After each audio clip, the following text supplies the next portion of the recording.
welcome, foolish mortals, back to the Library of Parthos. My name is Sarah and I'm your ghost host for today in a completely unrelated, non-Haunted Mansion Disney related video.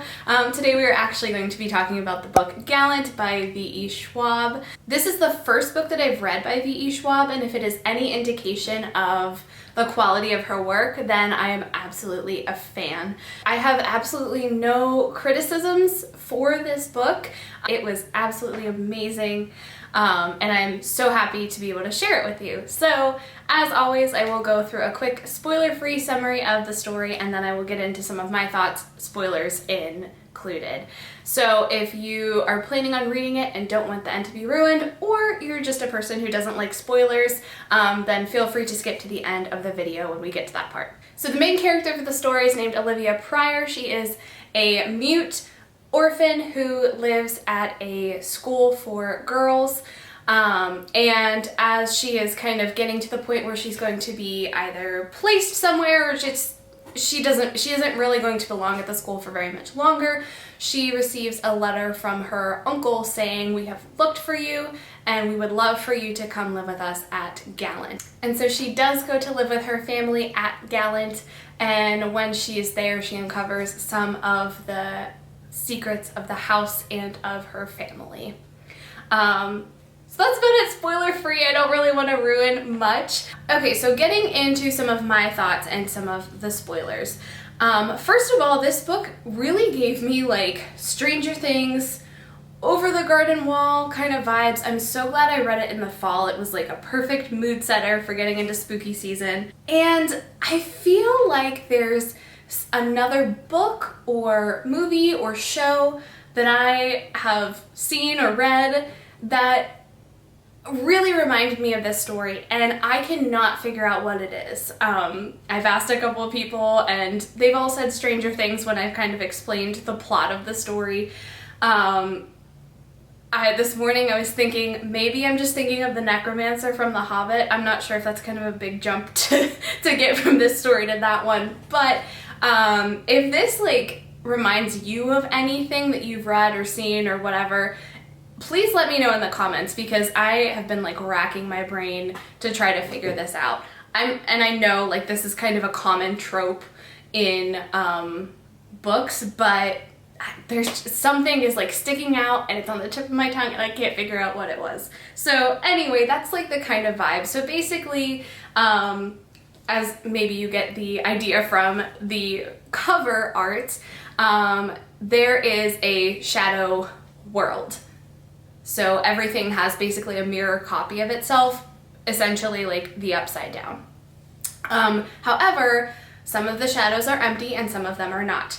Gallant's shadow is not. There is a figure there. He is kind of referred to by a couple of different names. He's called the Master of the House, and he's also just referred to as Death. So I'm assuming it is like actually Death, or some sort of demon kind of character. So he is the one that inhabits the mirror version of Gallant. He is trying to become a whole being, and he's trying to escape into the world that our characters know. And so it's kind of implied that Gallant has been there for a really long time, because Olivia's family, the Pryors, did not build it. They were called to it. And so I'm just gonna call him the Master.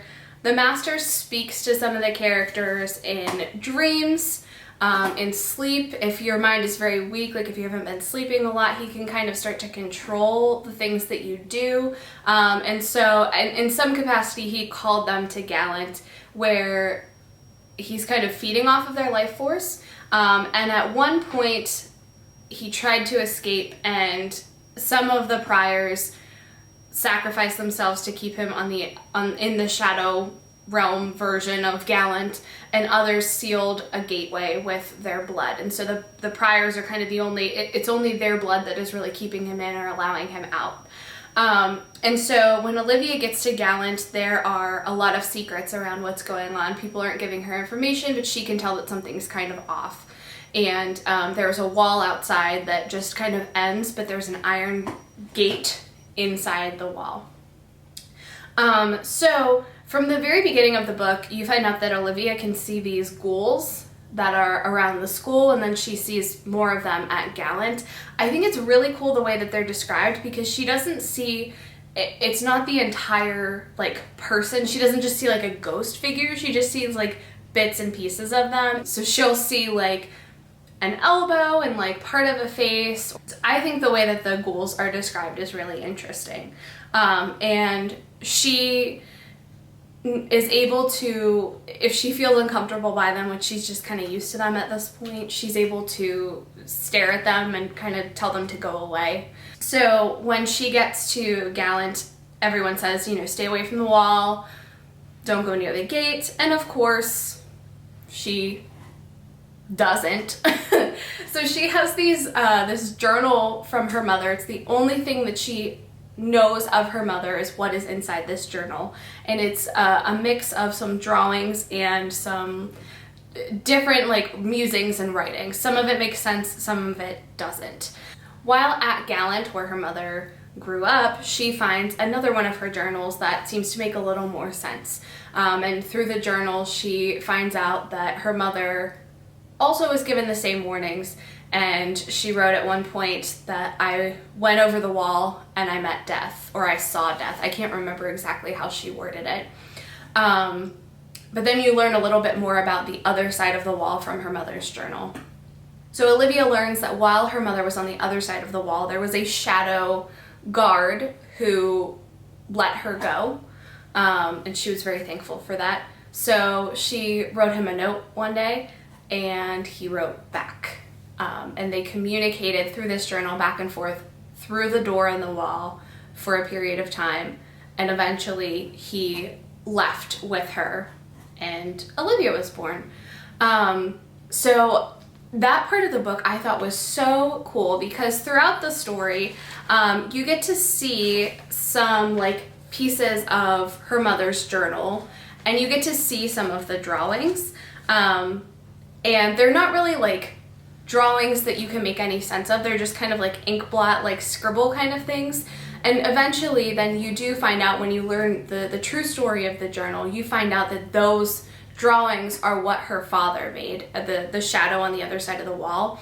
And because he didn't have a physical form, like that's what happened when he tried to write on the paper. It was just kind of like blots of ink. So when you find that information out, there's just a whole section in the middle of the book that is just the journal. So I thought it was really cool that we were finally learning all of this information. It was kind of like mind-blowing, and then you get to see everything as a whole in the middle of the story, and everything makes so much more sense. And it was just so cool to be able to see like the full picture at that point. So I love that V.E. Schwab organized the book that way. I thought it was such an awesome detail. So while Olivia is on the other side of the wall, she sees death just as her mother did. And as her mother's journal mentioned, she realizes that death is able to control, on that side of the wall, the dead, the shadows, the ghouls. He's able to control them. And his body is made up of individual bones from people that have died, and I believe most of them are priors. I'm not sure, I don't think they all are, but he can detach those pieces and kind of just reanimate that bone into some projection. The first time she enters the house, she sees the ballroom filled with dancers, and then whenever he decides that it's enough, they just kind of dissolve into ash, and all of the bones that those people were made out of just kind of float back to him and into the places that they belong. And he's still missing a few pieces. Her father was one of his molars, and whenever he dissolved to ash, her mother destroyed it, so that bone is like completely gone. He'll never get it back. And there are a couple times throughout the story that she mentions you can see, because he's missing part of his jaw, you can see him like put his tongue back in that spot, like remembering that he's never going to get that molar back because it's been destroyed. As Olivia is exploring the other side of the wall, she also learns something about herself. She learns that if she touches an item on the other side of the wall that is dead, that she can reanimate it. So she almost has the opposite ability of death on that side of the wall. She can communicate with the ghouls, but they do listen to Death more. Like, she can kind of give them orders, but I think he has more authority for sure. And eventually he does get out into the real world and is just destroying everything in his path.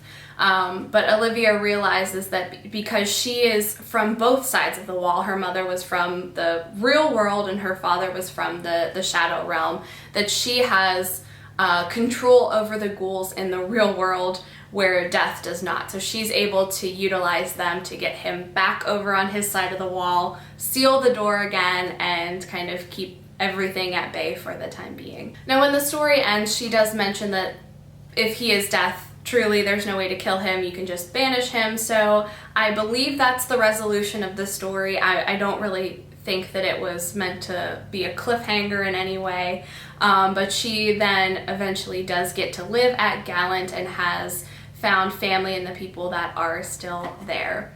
So I really like the cycle of life and death and how that's explored in this book. Of course, the main plot is dealing with life and death, but I think V.E. Schwab also uses plants to show that a lot, with plants growing on one side of the wall, dying on the other side, weeds growing more on one side than the other, weeds growing faster than after they had already been pulled. So I really liked how it's just a constant reminder of the cycle of life and death. I thought that was a really nice touch. So for me, who's a scaredy cat and cannot watch scary things, this book was the right amount of creepy. I did really enjoy like the shadow realm, how everything was just kind of very like white, gray, black tones. It was like creepy enough without being too horror, which is a little outside of what I can handle. I think one of my favorite scenes from this book was when Olivia was on the other side of the wall. She'd gone back and Death had created versions of her parents and was showing like how they met, how they left together, and he just kept having those shades or shadows or whatever replay that scene over and over and over again, and Olivia was watching it, and I just thought that was such a great detail to add, because Olivia was a really strong character. Not being able to speak, she throughout her life worked really hard to be heard, and especially being in growing up in a place where she wasn't really valued. She was just somebody who was going to one day become a maid or serve in a household. She really worked hard to show that she was her own person. And I think at that point, that was kind of like her breaking point, when she was forced to watch her parents replay their like little romance over and over again.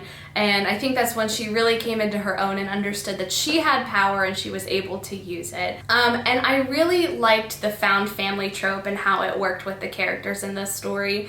By the end of the book, Olivia really doesn't have any of her blood relatives still alive, as far as we know. However, she did find family with the keepers of the house, and it seems like she's going to stay there with them, which I think was really sweet. Overall, I really loved Gallant. I was so glad I got to read it, and I'm definitely going to bump the rest of V.E. Schwab's work up on my reading list so I can experience this great storytelling again. If you get a chance to read Gallant, I highly recommend it. And if you are a V.E. Schwab fan, please let me know what other books that you would recommend, and I'd love to start with those. So thank you so much for watching. I hope you are enjoying this spooky season as much as I am. Don't forget to like and subscribe, and I'll see you guys soon. Bye!